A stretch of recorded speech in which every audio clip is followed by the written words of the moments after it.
Is New London doing enough to produce future workers that will be needed in government and in industry?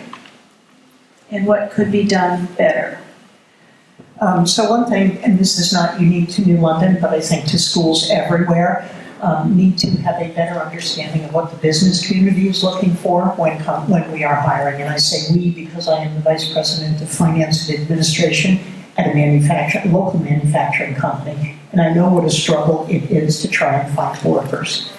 A large part of that has to do with soft skills, and I'm differentiating that from things like math or reading or reading comprehension, which are certainly important, but soft skills like showing up on time, like dressing appropriately, like calling your supervisor when you're not going to be at work.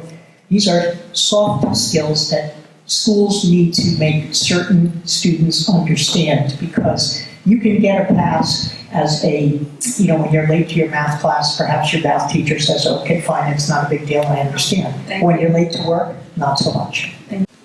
So I agree with that part about the business community. I had a conversation with Tommy Thompson, and he said, when he was at the high school, they had the business community coming in and saying, what are you looking for? What is the business community looking for in terms of the workforce? And I think that's important that we connect the business community with our students at STEM. And I think we do in other programming, but we have to get better at doing that.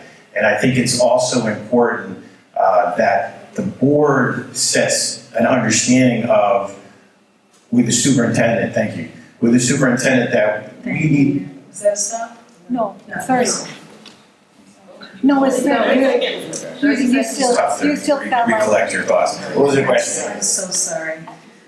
No, Preparing students for the workforce. Okay, so I think it's some of what we built here from an arts perspective, from a science perspective, from the pathways. But one of the things that we have to do is we have to make certain that we have, I lost my train of thought. Sorry. So I think New London High School and our schools have done some work with this business approach. Chef Tom has done a great job in preparing our young students in preparing foods that actually sold that we sell at ShopRite. But I think that we also need to look into in the past we've had like tech ed here at the high school, and we've had programs with automotive, and that went away. And what I've come to the fruition of is that everybody's not going to have the college track. There are going to be people who are going to move on to other things and make a good amount of money, make a good living. So I think that needs to be taught to our students, and we need to make our coursework and look at ways in which we can bring back some of those things that we had in the past.